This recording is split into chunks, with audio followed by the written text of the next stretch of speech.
Hello guys, ಇವತ್ತು ನಮ್ಮ ಅಕ್ಕ ಬಂದಿದ್ದಾರೆ. ಇವತ್ತು ಅವ್ರು ನೀತಿ ಪಾಠನ ಹೇಳ್ಕೊಡ್ತಾರೆ. ಹಲೋ ಗೈಸ್, ನಾನು ಪೋಷಿತಾ ಅವ್ರ ಅಕ್ಕ. ಇವತ್ತು ನಾನೊಂದು ನೀತಿ ಪಾಠ ಹೇಳ್ಕೊಡ್ತೇನೆ. ಈ ಕತೆ ಬಂದ್ಬಿಟ್ಟು ಒಬ್ಬ ಕೋಳಿ ಮಾರೋನ್ ಕತೆ. ಇವನೇನು ಮಾಡ್ತಿದ್ದ ಅಂದರೆ ಒಂದು ದೊಡ್ಡ ಕೋಳಿ ಫಾರ್ಮ್ ಇಟ್ಕೊಂಡಿದ್ದ. ಅವನು ಕೋಳಿ ಫಾರ್ಮಲ್ಲಿ ಇದ್ದಿದ್ದ ಕೋಳಿದೆಲ್ಲ ಮೊಟ್ಟೆ ತೊಗೊಂಡೋಗಿ ಮಾರ್ತಿದ್ದ. ಯಾವುದಾದ್ರೂ ಕೋಳಿಗಳನ್ನ ಅವನು ಬರೀ ಕೋಳಿನ ಕೂಡ ಮಾರ್ತಾ ಇದ್ದ. ಹೀಗೆ ಇವನು ಪಾಪ ಕಷ್ಟದ ಜೀವನ ಸಾಗಿಸ್ತಾ ಇದ್ದ. ಕೋಳಿನ ಮಾರ್ಬಿಟ್ಟು ಎಷ್ಟು ತಾನೇ ದುಡ್ಡು ಬರುತ್ತೆ ಅವನಿಗೆ. ಅವನ ಪಾಪ ಒಂದು ಕಷ್ಟದ ಜೀವನ ಸಾಗಿಸ್ತಾ ಇದ್ದ. ಹೀಗೆ ಒಂದು ದಿವಸ ಅವನೊಂದು ಕೋಳಿ ತೊಗೊಳಕ್ಕೆ ಹೋಗ್ತಾನೆ. ಆದರೆ ಆ ಅಂಗಡಿಯವನ ಹತ್ರ ಕೋಳಿನೇ ಇರಲ್ಲ. ಅವ್ನು ಹೇಳ್ತಾನೆ, ನನ್ನ ಹತ್ರ ಯಾವ ಕೋಳಿನೂ ಇಲ್ಲ, ಬೇಕಂದರೆ ಬಾತುಕೋಳಿ ತೊಗೊಂಡು ಹೋಗು, ಹೇಗೋ ಬಾತುಕೋಳಿ ಮೊಟ್ಟೆನ ಕೂಡ ನೀನು ಬಾರ್ಬೋದು ಅಂತ ಹೇಳ್ತಾನೆ. ಆವಾಗ ಅವನು, ಸರಿ ಇಷ್ಟು ದಿನ ಹೇಗೋ ಕೋಳಿ ಮೊಟ್ಟೆನೇ ಮಾರಿದ್ದೀನಿ, ಇನ್ಮೇಲಿಂದ ಬಾತುಕೋಳಿ ಮೊಟ್ಟೆ ಮಾರೋಣ ಅಂಥೇಳಿ ಆ ಬಾತುಕೋಳಿನ ಮನೆಗೆ ತೊಗೊಂಡು ಹೋಗ್ತಾನೆ. ಆ ಬಾತುಕೋಳಿಗೆ ರಾತ್ರಿ ಚೆನ್ನಾಗಿ ಊಟ ಹಾಕ್ತಾನೆ. ಬೆಳಗ್ಗೆ ಎದ್ದು ನೋಡಿದಾಗ ಆ ಬಾತುಕೋಳಿ ಒಂದು ಚಿನ್ನದ ಮೊಟ್ಟೆ ಇಟ್ಟಿರುತ್ತೆ. ಇವನಿಗೆ ಚಿನ್ನದ ಮೊಟ್ಟೆನ ನೋಡಿ ಫುಲ್ ಶಾಕ್ ಆಗಿಬಿಟ್ಟಿರುತ್ತೆ.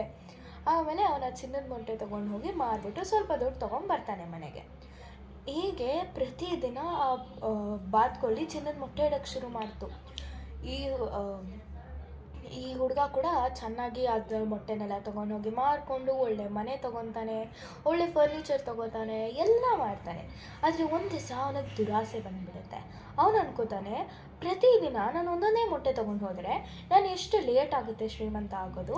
ಒಂದು ಕೆಲಸ ಮಾಡ್ತೀನಿ, ಈ ಬಾತುಕೋಳಿನ ಸಾಯಿಸ್ಬಿಟ್ಟು ಇದ್ರ ಹೊಟ್ಟೆಯಲ್ಲಿರೋ ಮೊಟ್ಟೆ ಎಲ್ಲ ತೊಗೊಂಡ್ಬಿಡೋಣ ಅಂತ ಅನ್ಕೋತಾನೆ. ಆದರೆ ಅವನ ಬಾತುಕೋಳಿನ ಸಾಯಿಸಿದಾಗ ಅದ್ರ ಹೊಟ್ಟೆಲಿ ಮೊಟ್ಟೆನೇ ಇರಲ್ಲ. ಆಗ ಅವನಿಗೆ ತುಂಬ ಪಶ್ಚಾತ್ತಾಪ ಆಗುತ್ತೆ. ನಾನು ಈ ಬಾತುಕೋಳಿನ ಸಾಯಿಸ್ತಾ ಇದ್ದಿದ್ರೆ ಅಟ್ಲೀಸ್ಟ್ ಎವ್ರಿ ಡೇ ನನಗೆ ಒಂದೊಂದು ಮೊಟ್ಟೆ ಆದರೂ ಸಿಗ್ತಿತ್ತು. ಆದರೆ ಈಗ ನನಗೆ ಮೊಟ್ಟೆನೇ ಸಿಗಲ್ಲ ಅಂತ.